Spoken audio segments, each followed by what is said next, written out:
Hello, students. Welcome to my YouTube channel Biology with Shucheta. And I am your educator, Shucheta. तो आज जो topic हम लोग start करने वाले हैं, उसका नाम है मॉडल ऑर्गेनिज्म। ये model organism genetics, developmental biology या बिहेवियर से बहुत रिलेटेड एक टॉपिक है। लेकिन पहले अगर आप लोगों को ये पूछा जाए कि ये मॉडल क्या है, बायोलॉजी को छोड़ के ये मॉडल क्या है, तब आप लोग क्या बताओगे कि ये एक 3 डायमेंशनल रिप्रेजेंटेशन हो सकता है किसी पर्सन का या किसी थिंग का या किसी प्रोपोज स्ट्रक्चर का, कुछ भी हो सकता है। मतलब जो ओरिजिनल है उसका एक मिनिएचर वाला फॉर्म माना जाता है, जिसको हम लोग मॉडल बताते हैं।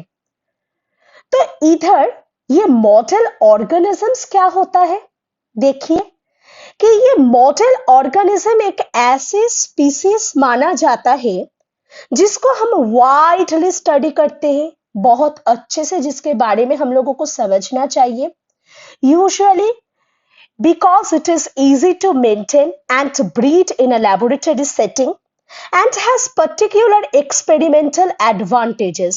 मतलब जिसको बहुत इजीली हम लोग लेबोरेटरी में ग्रो कर सकते हैं, उसको मेंटेन कर सकते हैं या उसका बहुत अच्छे से एक इजी ब्रीड हम लोग बना सकते हैं उसका एक्सपेरिमेंटल एडवांटेजेस को पाने के लिए। मेनली क्या होता है पता है, ये जो मॉडल ऑर्गेनिजम्स होते हैं ना, ये हर एक नॉन ह्यूमन स्पीसीज से होना चाहिए। तो नॉन ह्यूमन स्पीसीज क्यों, जैसे कि इस डायग्राम पे थोड़ा फोकस कीजिए। इधर एक ह्यूमन का स्ट्रक्चर दिया हुआ है जिसके अंदर एक डबल स्ट्रैंडेड डीएनए प्रेजेंट है और इसका बाहरी जो लेयर दिखा रहा है, इसमें एक साइड पे हम लोगों का माउस, एक में फ्रॉग, एक में हम लोगों का जो मस्टर्ड प्लांट, एक में राउंड वर्म, एक में फ्रूट फ्लाई, एक में ईस्ट, एक में जेब्रा फिश दिया गया है। ये समझा क्या रहा है हम लोगों को? देखिए, ये माउस जो मास मस्क्यूलस है, ये जो फ्रॉग जिसका नाम जेनोपस लेफिस है, ये मास्टर्ड प्लांट जिसका नाम एराबिडोप्सिस थैलियाना है, ये राउंड वर्म जिसका नाम सिनोड हेप्टिटिस एलिगेंस है, ये सारे के सारे एक नॉन ह्यूमन स्पीसीज माना जाता है। जो क्या करता है, जो ह्यूमन के किसी भी जीनोम के साथ उनका अपना सिमिलरिटी शो करता है। ये सिमिलरिटी के ऊपर बेस करके हम लोग क्या देख लेते हैं, हम लोग इसका नॉर्मल जो जेनेटिक कंसेक्वेंसेस है उसको समझना चाहते हैं। समझिए कि हम किसी एक्सपेरिमेंट को परफॉर्म करना चाहते हैं जो कि इस ह्यूमन के लिए बेनिफिशियल हो, या समझिए हम लोग कुछ ड्रग का टेस्ट करना चाहते हैं जो कि ये ह्यूमन के लिए बेनिफिशियल हो। तो हम थोड़ी ना इस ह्यूमन के ऊपर ही एक्सपेरिमेंट कर डालेंगे। अगर ह्यूमन के ऊपर एक्सपेरिमेंट करते हैं तो क्या प्रॉब्लम हो जाएगा, ये एक एथिकल इशू माना जाएगा। ऐसा हम नहीं कर सकते। अगर किसी भी ड्रग डिलीवरी सिस्टम या कुछ भी हम लोगों को देखना हो तो डायरेक्ट हम ह्यूमन के ऊपर नहीं ये अप्लाई कर सकते।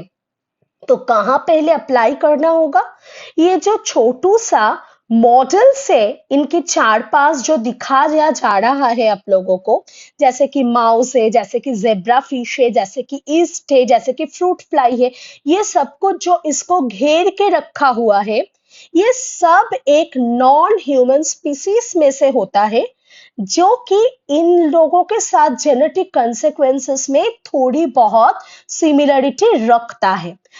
समझिए कि अगर इसमें कुछ मैं एक्सपेरिमेंट कर रही हूं तो वो शायद इसके लिए भी बेनिफिशियल हो जाए, इसीलिए इन सबको बताया जा रहा है कि ये सब है एक एक मॉडल ऑर्गेनिज्म। तो देखिए एक बार ये सेकंड पॉइंट में फिर से हम लोग फोकस करते हैं कि they are non human species that are used in the laboratory to help scientist understand the biological processes. मतलब ह्यूमन के ऊपर कुछ ज्यादा एक्सपेरिमेंट हम लोग नहीं कर पाएंगे, इसलिए क्या कर रहे हैं, कुछ नॉन ह्यूमन स्पीसीज जिसको हम लोग इधर मॉडल ऑर्गेनिजम्स की तरह मान रहे हैं, इन सब के ऊपर ये एक्सपेरिमेंट कर रहे हैं। और उसका जो रिजल्ट होगा, अगर वो रिजल्ट पॉजिटिव आएगा या नेगेटिव आएगा, उसके हिसाब से हम लोग ये ह्यूमन के ऊपर इसको अप्लाई कर सकते हैं। ये गया हम लोगों का सेकंड पॉइंट। अभी हम स्विच करते हैं थर्ड पॉइंट की तरफ। क्या बता रहा है ये third point? They may have robust embryos that are easily studied and manipulated in the lab that is useful for scientific studying development। मतलब ये जो ऑर्गेनिजम्स होते हैं, मतलब जिसको हम यहाँ पे मॉडल ऑर्गेनिजम्स के तरफ से सिलेक्ट कर रहे हैं, तो वो क्या करेगा, वो बहुत ह्यूज अमाउंट पे उसका एम्ब्रायो को प्रोडक्शन करेगा। अब सोचिए, अब जितना ज्यादा एम्ब्रायो है उतना ही ज्यादा मेरा एक्सपेरिमेंट हो सकेगा, मतलब उतना ही मेरा एक्सपेरिमेंट का सब्जेक्ट इंक्रीज करेगा। तो इसलिए ये रोबस्ट एम्ब्रायो का रहना इधर बहुत जरूरी माना जाता है। अभी हम स्विच करते हैं नेक्स्ट स्लाइड पे, जहां पे आप लोगों को समझाया जा रहा है कि ये एग्जाम्पल्स क्या क्या होता है मॉडल ऑर्गेनिजम्स का। तो पहले हम लोग कुछ डायग्राम देख लेते हैं यहाँ पे। जैसे कि ये फर्स्ट वाला डायग्राम देखिए, जो कि ईस्ट का है, जिसका साइंटिफिक नेम है सैकरोमाइसिस सेरेविसी। नेक्स्ट देखिए, ये सी एलिगेंस है। सी एलिगेंस का पूरा नाम है सिनोरहैप्टिटिस एलिगेंस, जिसका कॉमन नेम है निमाटोड वर्म। ये सी एलिगेंस एक छोटू सा निमाटोड वर्म है।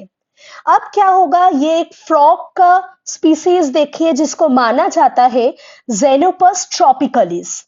इधर थोड़ा कुछ पौधा दिख रहा है हम लोगों को, है ना, जिसको हम बताते हैं अरेबिडोप्सिस थैलियाना। इधर एक फ्लाई दिख रही है, जिसको बताया जाता है ड्रोसोफिला मेलानोगास्टर। इधर देखिए, इसको बताया जाता है माउस, जिसका नाम है मास मस्क्यूलस। इधर जिया में इसका डायग्राम दिया हुआ है। और इधर देखिए जेब्रा फिश, जिसका नाम है डैनियो रेरियो। तो ये सब मॉडल ऑर्गेनिजम्स के अंदर आते हैं सब। मतलब इन लोगों में ऐसा कुछ स्पेशल प्रॉपर्टी है, इसलिए इन लोगों को हम लोग ने सिलेक्ट कर लिए हैं कि ये हम लोगों का मॉडल ऑर्गेनिजम्स हो सकते हैं। जैसे कि देखिए, अगर ईस्ट को हमने सिलेक्ट किए हुए हैं, ईस्ट सैकरोमाइसिस सेरेविसी, अगर इसको हम लोग सिलेक्ट किए हैं, तो उसके पीछे कोई ना कोई तो वजह जरूर होगी। क्या वजह हो सकती है कि इसका जो सेल साइकिल होते हैं ना सैकरोमाइसिस सेरेविसी का, वो बिल्कुल सिमिलर होते हैं ह्यूमन की तरह, एकदम बहुत सिमिलरिटी मिलती है। तो समझिए, इनमें हम कुछ चेंज देख रहे हैं, और उस चेंज के ऊपर मैं कोई कुछ भी चीज अप्लाई करना चाहती हूँ, तो उसका अगर पॉजिटिव रिजल्ट आएगा, तो ह्यूमन में भी उसका पॉजिटिव रिजल्ट दिखना चाहिए। तो इसलिए इधर लिखा गया है कि widely used in genetics and cell biology, the cell cycle is very similar to the cell cycle of human and is regulated by homologous proteins। इन दोनों में जो प्रोटीन्स है वो बहुत होमोलोगस है एक दूसरे का। अब सेकंड आते हैं ड्रोसोफिला मेलानोगास्टर में। ये क्या होता है, इसको बहुत इजी आप ग्रो कर सकते हो लेबोरेटरी कंडीशन में, क्योंकि इसमें बहुत टाइप का कॉन्जेनिटल ट्रेट्स प्रेजेंट होता है, जिसमें से एक इंपॉर्टेंट है पॉलीटेन क्रोमोसोम। हम लोग जानते हैं ना, बहुत ज्यादा जाइंट क्रोमोसोम होता है इसमें, तो ये पॉलीटेन क्रोमोसोम ड्रोसोफिला में प्रेजेंट होते हैं, तो उसका स्टडी हम लोग कर सकते हैं। सेम वे पे अगर सिनोरहैप्टिटिस एलिगेंस को हम लोग देखेंगे, तो इसमें भी क्या होता है, वेरी डिफाइंड डेवलपमेंट इसमें दिखने को मिलता है, जिसमें एक वेरी डिफाइंड डेवलपमेंटल पैटर्न आ जाता है, जो किसमें इन्वॉल्व होते हैं, कुछ fix number of cells, it is rapidly acid abnormalities. मतलब कुछ भी म्यूटेशन वगैरह कुछ भी आ जाए, तो बहुत जल्दी ये क्या कर लेता है, अपने आप को मैनिपुलेट कर सकता है, ऐसा हो सकता है। इसलिए ये सारे मॉडल ऑर्गेनिजम्स बहुत इंपॉर्टेंट है। मैं तो इधर सिर्फ तीनों के बारे में बता रही हूँ, लेकिन बहुत है इसमें कि अलग अलग टाइप का ये सब कुछ म्यूटेशंस, अलग टाइप का बहुत कुछ ये सब शो कर सकता है। ठीक है, अभी नेक्स्ट स्लाइड में आते हैं। जो मैं बता रही थी ना कि जो पीछे का स्लाइड था उसमें ये सब ऑर्गेनिजम्स को हम लोगों ने मॉडल ऑर्गेनिजम्स की तरह चुनी गए हैं। तो अगर वो सब कुछ ऐसे चुने गए होंगे तो कुछ ना कुछ कॉजेस तो होंगे। तो एक साइंटिस्ट थे जिसका नाम था डेविडसन। उन्होंने 1987 को ऐसा 9 कंसिडरेशन हम लोगों के सामने आके रखे कि अगर किसी ऑर्गेनिजम्स पे ये 9 कंसेक्वेंसेस होंगे तो उसको हम लोग इजीली मॉडल ऑर्गेनिजम्स के दर्जा दे सकते हैं। तो ये 9 कैरेक्टरिस्टिक्स क्या क्या हो सकता है? देखिए, first one is the appropriateness as an analog. मतलब जिसका मॉडल ऑर्गेनिज्म इसको हम बना रहे हैं उसमें थोड़ा बहुत सिमिलरिटी होनी चाहिए, जिसको हम बता रहे हैं appropriateness as an analogue, analogue की तरह होना चाहिए। सेकंड क्या बता रहा है? Transferability of information. बहुत जल्दी में जो भी इंफॉर्मेशन उसके अंदर डालना चाहती हूँ वो जल्दी से ग्रैब कर ले और मेरा जो इंड्यूस्ड किया हुआ चीज है उसको बहुत जल्दी शो कर पाए। तो इसको ट्रांसफरेबिलिटी कह सकते हैं हम। अभी आते हैं थर्ड में, जहां पे जेनेटिक यूनिफॉर्मिटी ऑफ ऑर्गेनिजम्स होना चाहिए। ये यूनिफॉर्मिटी का मतलब क्या है? जैसे ये एनालॉग है वैसे ही यूनिफॉर्मिटी मतलब दोनों ऑर्गेनिजम्स जो मेरा मॉडल है और जिसका मॉडल मैंने इसको चुनी हूं, इन दोनों के बीचों में थोड़ा बहुत यूनिफॉर्मिटी होना जरूरी है। अच्छा, जिसको मैंने चुनी हो ये मॉडल के हिसाब से या मॉडल के सिलेक्शन से उसका बैकग्राउंड नॉलेज पता होना बहुत जरूरी है। ये एक बायोलॉजिकल प्रॉपर्टीज के अंदर पे आती है। इसका कॉस्ट एंड अवेलेबिलिटी मुझको पता होना चाहिए। समझिए, मुझे थोड़ा बहुत एक्सपेरिमेंट करनी है, इसके लिए तो इतना नहीं कि मैं बहुत ज्यादा कॉस्ट उसके ऊपर खर्च करके रख दूंगी, ऐसा तो पॉसिबल नहीं है। और एक मैंने कुछ स्पेसिमेन का ऑर्डर की हूँ, मैं बहुत दिनों से वेट कर रही हूँ कब मेरा स्पेसिमेन अवेलेबल होगी, तब जाके मैं मेरा एक्सपेरिमेंट को कंडक्ट कर पाऊंगी। ऐसा थोड़ी ना होता है। इसलिए हमेशा कॉस्ट और उसका अवेलेबिलिटी के ऊपर हमेशा ध्यान रखना चाहिए। नंबर 6 पॉइंट में क्या बताया जा रहा है कि जेनरलाइजेबिलिटी ऑफ द रिजल्ट।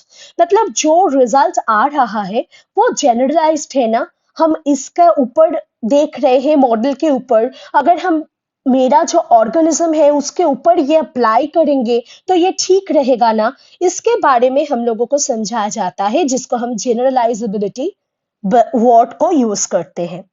7 पॉइंट में आप लोगों को बताया गया as and the adaptability to experimental manipulation. समझिए कि एज कर रहे हैं और उसको अडाप्ट कर रहे हैं। हम मैनिपुलेट करने के लिए मेरा मॉडल को बनाए हैं, किसी म्यूटेशन को स्टडी करने के लिए, उसका बिहेवियर स्टडी करने के लिए, कुछ भी मैं मैनिपुलेट उसको कर सकती हूँ। अगर उसमें कोई चेंज नहीं आएगा तो वो मेरा मॉडल बनना ही तो बेकार हो गया। तो मैं क्यों चूज की हूं इसको? मेरा पूरा एक्सपेरिमेंट बर्बाद करके रख देगा। इसलिए क्या हो गया, इसका एडेप्टेबिलिटी होना जरूरी है कि मैं जैसे इसको मोल्ड कर रही हूं ये वैसा मोल्ड हो रहा है कि नहीं, इसके बारे में हमको समझा रहा है। 8 में बता रहा है इकोलॉजिकल कंसेक्वेंसेस। ये इकोलॉजिकल कंसेक्वेंसेस क्या है कि मेरा जो मॉडल ऑर्गेनिजम्स है ये कौन से इकोलॉजी से, मतलब कहाँ से, कौन से एनवायरनमेंट से मैंने इसको उठा के लाया, ये बहुत जानना इंपॉर्टेंट है। इसका बिहेवियरल एस्पेक्ट्स क्या होता है उसी एनवायरनमेंट में, ऐसा कि मेरा इकोलॉजी के साथ उसका इंटरेक्शन। यहाँ पे मेरा इकोलॉजी बोलना सही नहीं है, मैं ये बताना चाह रही हूँ कि इसका जो एनवायरनमेंट है, जो सराउंडिंग एनवायरनमेंट है, इसके साथ ये कैसे इंटरैक्ट कर रहा है, तो ही जाके वो मेरा लेबोरेटरी सेटिंग्स के साथ इंटरैक्ट कर पाएगी, क्योंकि उसी हिसाब से मेरा भी लेबोरेटरी का सेटअप करना होगा। तो इसका इसलिए ईज एंड एडेप्टेबिलिटी उस एक्सपेरिमेंटल मैनिपुलेशंस के साथ होना चाहिए।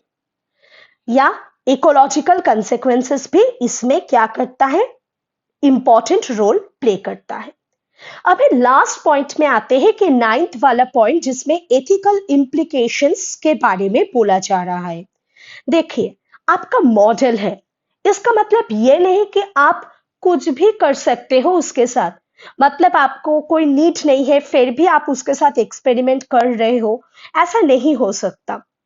तो इसमें एथिकल इम्प्लीकेशंस आ सकता है। आपको इतना तक ही अलाउंस दिया गया है कि जितना तक आपका एक्सपेरिमेंट के लिए इसको जरूरी होगा आप उतना तक ही इसको यूज करें, नहीं तो नहीं, क्योंकि वो एक एनिमल है, वो एक मॉडल है। इसका मतलब ऐसा नहीं कि आप कुछ भी उसके साथ कर सकते हो, तो उसमें एथिकल इम्प्लीकेशंस आ जाता है ना। तो ये तो गया बहुत भारी और भरकम शब्दों में 9 कैरेक्टरिस्टिक्स। लेकिन एग्जाम पॉइंट ऑफ व्यू से आप लोगों को याद कितना रखना है कि ये क्या हो सकता है, कि क्या क्या कंसिडरेशन होगा एक मॉडल ऑर्गेनिजम्स के लिए।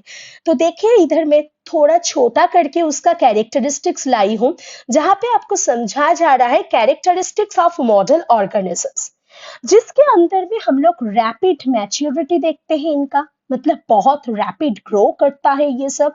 इसका इजी मैनिपुलेशन किया जा सकता है, इसका लाइफ स्पैन बहुत छोटा होना चाहिए, और फोर्थ पॉइंट में ability to reproduce large number of offspring. ये क्या कर सकता है, बहुत ह्यूज नंबर या लार्ज नंबर पे ये ऑफस्प्रिंग को प्रोड्यूस कर सकता है। ठीक है ना। ये चारों पॉइंट आपको 9 पॉइंट का हर एक चीज समझा दिया है। अभी आते हैं थोड़ा नेक्स्ट सेगमेंट की तरफ, जहां पे आपको समझा जा रहा है कि फर्स्ट मॉडल ऑर्गेनिजम्स किसको माना जाता है। एक्चुअली जिसका नाम अभी हम लोग बताएंगे ना, वो ज्यादातर मॉडल ऑर्गेनिजम्स नहीं है बल्कि मॉडल सिस्टम है, जिसको बहुत ही हम लोग मॉलिक्यूलर बायोलॉजी में यूज करते हैं। रिकॉम्बिनेंट डीएनए टेक्नोलॉजी से स्टार्ट करके पूरा रिकॉम्बिनेंट टेक्नोलॉजी तक इसका यूज हो जाता है, जैसे कि एस्चेरिचिया कोलाई, जिसको इन यूनिफॉर्मली हम लोग बोलते हैं ई कोलाई। तो ये हम लोगों का सबसे पहला डिस्कवर किया गया मॉडल ऑर्गेनिज्म से। तो thank you everyone for your patience level.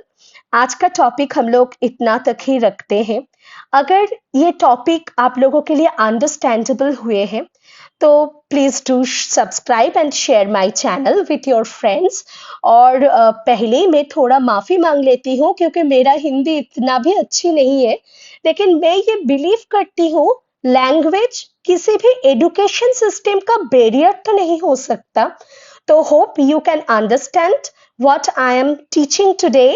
और अगर आपको ये फिर से मैं रिक्वेस्ट कर रही हूँ, अगर आपको ये वीडियो अच्छी लगी हो तो please do subscribe and share with your friends. Thank you once again.